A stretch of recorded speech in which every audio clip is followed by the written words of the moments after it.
So the last paper for this panel is by Melissa Renn. An art historian and curator, Melissa Renn has written on American art from the 18th to the 20th century. She is co-author with Theodore E. Stebbins, Jr. of American Paintings at Harvard, Volume 1, Paintings, Watercolors, and Pastels by Artists Born Before 1826, published by Yale University Press in 2014. Renn has published widely on Life magazine, including Life in Color, Life magazine, and the color reproduction of works of art, published in a collection Bright Modernity, Color, Commerce, and Consumption in Global Perspective, edited by Lee Blazek and Mark Stoneman, and two articles, the famous EO Flag Raising, Iwo Jima Revisited in History of Photography, and Within Their Walls, Life Magazine's Illuminations, published in Archives of American Art Journal in 2014. Her 2013 essay on the reception of the 1913 Armory Show in the popular press received an award from the Research Society for American Periodicals. She is currently completing a book on Life's magazine's role in the American art world and an edited volume on corporate patronage in the United States.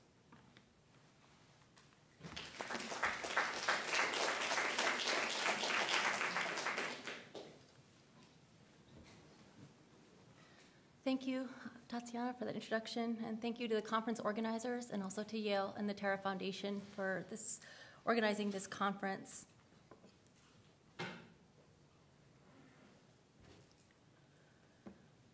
While much attention has been paid to Life magazine's place in the history of photojournalism,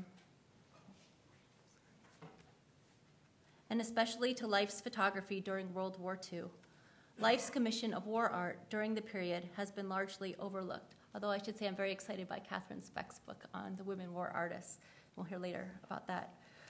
Modeled in part on American 19th century magazines and illustrated newspapers that hired artists to paint and draw life on both battlefields and home fronts, as well as on 20th century British precedents, Life's war art program was its largest patronage project. Between 1941 and 1945, Life sent 29 artists all over the world to destinations from the Aleutians to Ascension Island to record and paint all aspects of war, from wartime preparations on the home front to skirmishes at sea, from combat action in the jungles to wounded and shell-shocked soldiers, from aerial raids to bombed-out buildings and bridges, from soldiers at play to soldiers at rest between battles. Covering the war was central to Life's mission. From its inaugural issue, Life positioned itself on the front lines. Indeed, Henry Luce promised in his 1936 prospectus that Life's readers would eyewitness great events. Early on, Life's editors and staff members recognized the need for both written and visual documentation of World War II and its pages, and from the beginning, they envisioned both photographic and painted images of the war as part of their weekly picture stories. On September 1st, 1939, the same day that Hitler invaded Poland, Times circulation director Pierpont Prentice wrote a memo to Life managing editor John Shaw Billings. It is 80 years since the Civil War, but everybody still remembers the Civil War drawings in Harper's and Leslie's Weekly. It is 25 years since the World War, but everybody still remembers the war drawings in the Illustrated London Weeklies, and I sincerely hope that we are not so set in our devotion to the camera that we won't put a staff of first-class illustrators to work right away drawing the war news. Life's idea to commission war art was certainly not something new. Indeed, in both the United States and Britain, there was a long tradition of sending artist reporters to the various fronts. In 1941, Life's editors had also seen the British War Art exhibition at the Museum of Modern Art, where they would have seen World War I era works such as Edward Wadsworth's Dazzle Ships at Dry Dock at Liverpool and Paul Nash's Void, as well as more recent depictions from World War II, such as Henry Moore's Shelter Drawings and Graham Sutherland's Devastation 1940 series. Clearly inspired by the works on exhibition, shortly after, Life editor Margaret Varga wrote an article for the Magazine of Art which asked, "Britain mobilizes her artists, what about America?" Viewing the exhibition at the MoMA likely reinforced Life's intent to start a serious war art program. Earlier that year, Life had already commissioned American artists to depict national defense preparations for a special issue in Life. The resulting issue featured more pages in color than ever before printed in a single Life issue. That same year, just prior to the bombing of Pearl Harbor, Life managing editor Daniel Longwell wanted to cover events and there's a couple more pages from that long spread, which is actually 20 pages long. That same year, just prior to the bombing of Pearl Harbor, Life managing editor Daniel Longwell wanted to cover events in the North Atlantic, and since he couldn't get a photographer into Argentia in Newfoundland to paint the USS Prairie, which at that time was doing almost secret convoy duty, Longwell persuaded the Navy to allow one of Life's war artists, Tom Lee, aboard the destroyer. Clearly, one reason for commissioning paintings during wartime stemmed from necessity. While Life, especially during the first years of World War II, could not send photographers to certain places due to wartime restrictions, they could send painters, who, in the opinion of the editors, could, quote, omit censorable material from his canvas and still produce an effective picture, which a photographer could not do. Navy Admiral Hepburn, who permitted Tom Lee to paint aboard his ship, also commented on the camera's limitations during wartime and the necessity for artists to document the war in paint. He said, "The modern camera, in spite of its great scope and versatility, has definite limitations, particularly during night actions, in foul weather, or for battles which take place over wide expanses of sea and sky. These phases of warfare, however, may be depicted by an artist who not only can capture the dramatic intensity of an action and put it on canvas, but also, by proper use of his skill, can make scenes and activity more vivid and poignant, stressing and integrating essential elements and omitting unimportant details." Thus, for Life editors, painting was an essential supplement to its photographic coverage. In their view, the combination of paintings, drawings, photographs, and texts could not only better tell the whole story, it also distinguished Life's reporting from that of its peers and competitors. As Life editor Edward K. Thompson later reflected, quote, "Other publications didn't have the graphic approach, which put our readers right at the ringside. You've heard scores of people say that Life outdid the newspapers in reporting the war." Life's decision to send artists to cover war did not go unnoticed, and in November of 1942, Lieutenant General Brenton Somerville issued a directive requesting that the Chief of Engineers for the U.S. Army form a group of artists to paint the war. This decision to start such a program was likely influenced by Life's success, and in a memo to Luce, Daniel Longwell expressed concern about what would happen to Life's war artists now that the government wanted to send artists to war. He wrote, "On research, I discovered today that a directive from the Secretary of War has set up a committee consisting of Henry Varnum Poor, David Finley, George Biddle, and Ed Rowan to carry out a project of sending civilian artists out as war correspondents. This is exactly the scheme we have been following for the past 2 years. Now we have the spectacle of the War Department with unlimited funds competing against private industry, and indeed, we have them competing for personnel." Longwell feared the next step would be the elimination of Life's opportunity to send artists to cover the war, as the government would be employing artists for a similar task.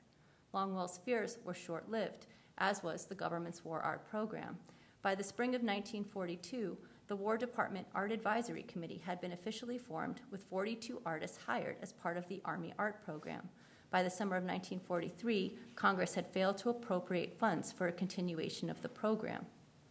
While some congressmen supported the proposal, including A. Willis Robertson of Virginia, who argued that the camera could not substitute for the painter's personal apprehension of the war, reasoning that though, quote, "we can take photographs of what happens in Europe, it takes the vision and artistic skill of the artist to bring us inspiration, which only an artist can put down on canvas."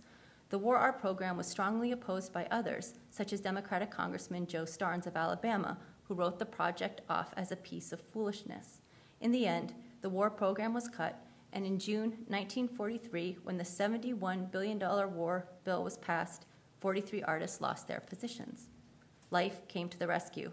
As soon as Daniel Longwell heard the news, he immediately went to see the Assistant Secretary of War, John McCloy, and offered to employ all the civilian artists that had been formerly working for the War Department as part of Life's war art program. Out of 19 applicable civilians, 17 decided to join Life's ranks, and Life was once more in command of the largest war art program in the United States. Life allowed its artists great latitude, asking only of its artists that they paint what they saw in the style they deemed most appropriate to the subject. George Biddle, who was initially in charge of the U.S. government's short-lived war art program, but went on to paint for Life, outlined the war artist's task in a memo, writing, "You are not sent out merely as a news gatherer. You have been selected as outstanding American artists who will record the war in all its phases and its impact on you as artists and as human beings. What we insist on is the best work you are individually capable of, and the most integrated picture of war in all its phases. Any subject is in order. If as artists you feel it is part of war, battle scenes and front lines, battle landscapes and the wounded, the dying and the dead, prisoners of war, field hospitals and base hospitals, wrecked habitations and bombing scenes, character sketches of our own troops, of prisoners, of the natives of the country you visit, the nobility, courage, cowardice, cruelty, boredom of war, omit nothing, duplicate to your heart's content. You may be guided by Blake's mysticism, by Goya's cynicism and savagery, or by Delacroix's romanticism, by Daumier's humanity and tenderness, or better still, follow your own inevitable star. Life's war artists sought to capture all aspects of war, and they rendered their varied experiences in a wide variety of styles and media, from quick pencil sketches and delicate watercolors to expressive and even Cubist-style oil paintings, such as these by Reuben Kadish. Bernard Perlin covered events in Greece in a series of narrative figurative paintings that Life later published in its February 26, 1945 issue. Life assigned artist Miller Sheets to report on India, where he chose to paint the starving poor and scenes of suffering civilians in stark, expressionistic images. Life war artist David Friedenthal accompanied a Marine unit on a night attack on a Japanese-occupied island in the South Pacific that resulted in a powerful series of paintings. Later that year, he went to Yugoslavia to cover Tito's partisans, and he was the first to depict the Russian army in Yugoslavia at a time when neither Allied reporters nor photographers were allowed access to the Russian front. Of all of the images produced by Life war artists, one of the most common images was that of architectural destruction resulting from war. And for more on these images, there were over 500 of these kind of images that circulated in Life during the war.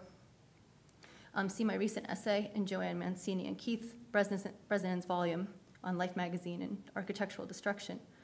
While stationed in Britain, for example, the American artist Byron Thomas regularly painted ruins, both secular and sacred, in a variety of styles, including this painting of Coventry Cathedral in ruins.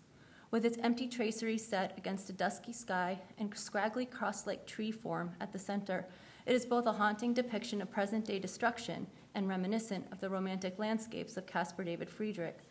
Thomas also painted a surrealist rendering of the ghost-like streets of East End London, as well as ruined residences replete with victory gardens. Such images of ruined buildings with gardens additionally connected to the garden ruin tradition often found in picturesque landscapes, whether painted or a part of an English countryside. Life's artists were not the only ones to link the destroyed buildings resulting from World War II to garden ruins. On August 15, 1944, in response to proposals to either rebuild or restore the damaged cathedrals of England, Sir Kenneth Clarke, who was also the chair of the British War Artists Advisory Committee, John Maynard Keynes, T.S. Eliot, and other prominent intellectuals and art historians, wrote a letter to the London Times which called to preserve the bomb-damaged churches in their ruined condition as permanent memorials of the war. In 1945, they published their proposal as a pamphlet entitled Bombed Churches as War Memorials. The book included sketches of the ruined buildings as they would look if allowed to both naturally and artificially grow into garden ruins, a proposal which, to paraphrase historian Christopher Woodward, could only have originated in England. Life's war artists stationed in England not only painted romantic images of wartime ruins, but also, unlike Life's war artists stationed elsewhere in the world, spent much time depicting the daily experiences of the British people during the war, as well as scenes of American soldiers interacting with British civilians, ranging from images of East End children entertaining themselves among broken walls and bomb shelters, to a meditative scene of an American soldier and a Scottish companion gazing across the River Tay in Perth, to paintings of an international mix of soldiers and civilians listening to a 9 o'clock news broadcast in Scotland. Even when portraying the arrival of American planes in England's airfields in advance of D-Day, as shown here in Ogden Pleisner's painting, or in Byron Thomas's painting of the arrival of an American transport ship in England, one gets the sense of a shared cause and experience of war, that the British and American people, troops and artists, are indeed in the same boat. In fact, the caption beneath this picture describes how, quote, this little British cutter will steer the American ship safely in. Indeed, many of the captions and titles that accompanied images of the British front often had a tone of solidarity and empathy, of working together in the fight, as well as the emotional toll that the war took, such as in this headline that said, "British are battered but bored by the long war," which accompanied a painting by the American artist Aaron Bowrod. Life hired artists to paint the war to lend variety and also credibility to its pictorial reporting. In an internal memo to fellow publisher Andrew Heiskell, Roy Larson wrote, quote, "Strangely enough, despite the fantastic success of Life and other picture magazines, news photography is not a respectable profession, and the photograph is not considered to be a complete and accurate medium for the reproduction of news and general information. Indeed, as Life articulated in an early 1943 advertisement, the objective was, quote, to get a series of pictures that will make Life readers feel they have actually eyewitnessed the great events taking place at the front. And for them, that could not be accomplished through the photograph alone." Indeed, although Life employed some of the world's best photographers, its editors were well aware of the technical limitations of the camera. Even though by the 1920s and 30s, more compact and portable cameras had been developed, with faster film, more powerful lenses, and accelerated shutter speeds, the camera could not capture everything. Moreover, both before and during World War II, color photography was not technically advanced enough to shoot all aspects of war, and Life clearly wanted to supplement its black and white photographic coverage with color images. As Daniel Longwell wrote in a memo, "When the war broke out, those of us who got around the country at various training camps realized color had to be used. I took a trip out to visit the Marines at Elliott Field in San Diego and the Army at Fort Sam, Houston, and one of the things I remember about the war artists was that Eastman had not yet developed the fast color film, and the color film procedure was too slow to report the war in action. Thus, the war artists could record with their pencil, brush, or pen what the photographer cannot capture with a camera due to both technical and environmental limitations, as well as security and military restrictions. Artists could also add in details that they would not have been able to photograph at the time because of safety issues or physical or visual obstructions. Paintings, unlike photographs, could also present the events of war in a continuous narrative within one picture. Whereas a photograph reproduces the appearance of one instance from one point of view, a painter could construct his image to show a progression of events within a single scene, or to even show multiple viewpoints simultaneously. Indeed, many of Life's war artists had prior professional training and knew well the pictorial conventions for both history and narrative painting, and utilized them as they rendered depictions of battles or other events of war. As Life war artist Fletcher Martin argued, his paintings were more personal, and perhaps, at least in terms of the subjective emotional experience of war, even more accurate than the camera. He wrote, "The painter can make a more personal statement than the camera. His record can be stronger than the camera's because he can eliminate unnecessary detail and concentrate on the significant. Some of my work that digressed frankly from actuality met the approval of the fighting men themselves. They responded to it and said, I'd got the feel of the action. That was the acid test." Furthermore, unlike the photograph, which had to be made on the spot and thus serves as an indexical record of the photographer having been there, a painting could variously be painted on site, be made after the fact or from memory, and could even conjecture what might happen. This allowed artists to capture events they may have been otherwise impossible. And many of the war artists actually kept lengthy journals and sketchbooks to record their thoughts so that they could paint from memory when they returned to their studios. In some cases, Life even reproduced some of the artists' sketchbooks, such as these of Aaron Bowrod and Byron Thomas, who in 1944, 6 days after the Normandy invasion, hitchhiked their way from England across France and arrived at Omaha Beach. Life reprinted their sketchbook in its October 9, 1944 issue, and when compared with Robert Capa's powerful photographs of D-Day that were published in Life in 1945, they demonstrate how different media offered varied views of the war. For Life, the combination of paintings, drawings, and photographs and texts could better tell the whole story. As Daniel Longwell later recollected, although we covered the war with our camera better than any other illustrated magazine had ever covered the war, it was our painters who added the extra 10% that made the show truly notable. Life not only reproduced many of these paintings in its weekly pages, they also celebrated them in a series of traveling exhibitions.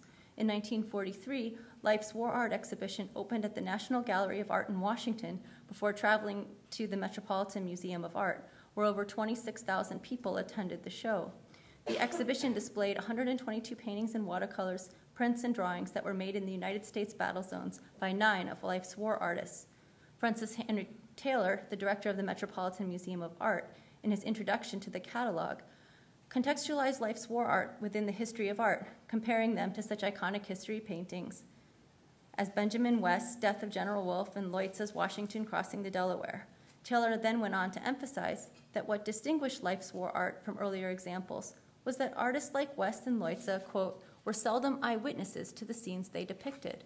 Instead, their works were painted out of the fragments of recollection here, the word of an eyewitness there, and a liberal dash of romantic imagination from somewhere else. In contrast, Taylor argued, life's artist reporters observed history in the raw, an aspect which struck Taylor as having high significance. And after its showing at the Met, it went on a nationwide tour. The show was incredibly popular with the public, in part due to Life's extensive publication of many of these pictures and its pages throughout the war, but the art received mixed reviews from the critics. Edward Alden Jewell, writing for the New York Times, was initially skeptical and remarked that at first he doubted that painters could compete with the camera, but after seeing the exhibition, his opinion was tellingly reshaped, and he wrote, "The exhibition as a whole is impressive. It contains much fine and serious work by American artists who have been provided with every opportunity to observe their material at close range, often intimately. It is the intimate, personal, penetrating, perceptive touch, indeed, that is equipped to furnish a chapter that would be missing were the camera exclusively relied upon. This manifests preponderantly on the human side." Our Digest Associate Editor Maud Riley similarly stated that the works on display make a thrilling story, one more real than words, reproductions, and news photographs. Riley further singled out Peter Hurd's depiction of a tail gunner and Tom Lee's paintings of the Hornet as especially powerful. A reviewer for The New Yorker likewise lauded Life for recording the war in paint and wrote, quote, "It's a good thing for all of us that Life undertook the job, for as things have turned out, if it hadn't done so, we would now have practically no artistic record of the fighting so far." In contrast, Jerome Melquist, writing for The Nation, labeled the artists feeble recorders and critiqued their art on display at the Met as conveying little, all too little, of war's calamity, heroism, humor, depth, and grief, and further criticized the institutions who hosted the exhibition for displaying such weak examples. Like some critics, some artists also found Life's war art to be superficial, unemotional, and uncritical. In 1944, a group of leftist artists, each of whom for different reasons had not gone to the fronts, protested Life's traveling exhibition of war art, which was currently on display at the Met, by mounting a show of their own. Organized by artist Fernando Puma at his gallery on West 57th Street in New York, the exhibition, entitled "We Challenge War Art," argued that Life could not be left unchallenged. Puma and his fellow artists in the exhibition, including Max Weber, George Gross, Victor Thal, John Groth, William Gropper, and Seymour Lipton, thus offered their alternative view of the war. As soon as Life got wind of the exhibition, they published a spread on Puma's show. Life reported, quote, "Mr. Puma believes that these pictures are better than the painting records done by Life war artist correspondents at the front because they express the psychological or philosophical reaction of artists to war." Life photographed the rebel artists with their paintings and reproduced in color George Gross's expressive and powerful "I Was Always Present," Puma's "They Will Not Conquer," and William Gropper's "Pearl Harbor," among other works. Life concluded the article by asking the readers to judge the issue for themselves. Many readers replied to the article, some thanking Life for the provocative art story, while others were appalled that those who did not go to the front would attempt to paint what they had not experienced. Another reader argued in favor of Puma's exhibition, stating, "The painting in the exhibition are much more powerful and telling than the works of Life's war artist correspondents." Life even conducted its own informal poll of art critics, art history professors, and museum directors, and printed the most common response, concluding, quote, "It all depends on the man behind the brush." In just 5 years, Life's war artist correspondents produced over 1,000 paintings, drawings, and watercolors, hundreds of which were reproduced in Life both during and after the war. Up to mid-1944, Life had printed approximately 160 reproductions of the 678 oils, watercolors, and sketches that had been done up to that time, and a total of 467 had been reproduced in Life by May 1946. The collection of war art remained at Life until 1960, when during the week of the 19th anniversary of Pearl Harbor, the 1,050 works in the Life collection of art from World War II were presented to the Department of Defense by Editor-in-Chief Henry Robinson Luce in a ceremony at the Pentagon. Although often left out of histories of American art, the thousands of paintings produced by Life magazine artists during World War II were not only important documents of the war and form a significant part of the artistic production of the 1940s in America, they were also some of the most controversial works of the period, generating both popular and critical praise as well as protest, shaping the American public's perception of the varied fronts of our enemies and allies during World War II. Thank you.